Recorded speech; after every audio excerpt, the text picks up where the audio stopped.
कोहाट में प्रॉपर्टी के मसाइल के हल के लिए रीजनल की सतह पर यूनियन के कयाम का फैसला कर लिया गया। मसीह जानते अब्दुल बासत की इस रिपोर्ट में। कोहाट प्रॉपर्टी डीलर एसोसिएशन ने इंतकालात की बंदिश से निजात और प्रॉपर्टी एसोसिएशन के जुमला मसाइल के हल के लिए अपनी तंजीम का दायरा कार रीजन की सतह पर फैलाने का फैसला कर लिया। हमने ये प्रोग्राम कोहाटियों के लिए अरेंज किया था कि ये इसलिए अरेंज किया था कि तमाम जो प्रॉपर्टी डीलर्स हैं और जो कारोबारी हजरात हैं जो प्रॉपर्टी कारोबार से रिलेटेड है, हमने कोहाट के लेवल पे ये प्रोग्राम अरेंज किया था कि ये हमारे जो मसाइल हल हो जाएं और कोहाट में प्रॉपर्टी का कारोबार तरक्की करे। और यकीन करें कि कंस्ट्रक्शन और प्रॉपर्टी की वजह से 28 फील्ड चलते हैं। तो इस वजह से हम ये इंतज़ामिया से भी ये रिक्वेस्ट करते हैं कि हमारे प्रॉपर्टी और कंस्ट्रक्शन के जो कारोबार है, जो पॉलिसी है, उसमें नरमी पैदा हो और जो इंतकालात है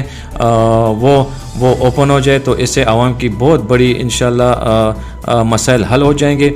पीर कामरान शाह सदर प्रॉपर्टी डीलर एसोसिएशन के मरकजी दफ्तर के इफ्तिताह के मौके पर कोहाट, करक, बनू समेत जनूबी अजला से कारोबारी हजरात ने शिरकत की, जबकि नौ मुंतखब सिटी मेयर कोहाट कारी शेर जमान और जमीयत के रहनुमा गोहर सैफुल्लाह खान ने फीता काट कर दफ्तर का बाकायदा इफ्तिताह किया।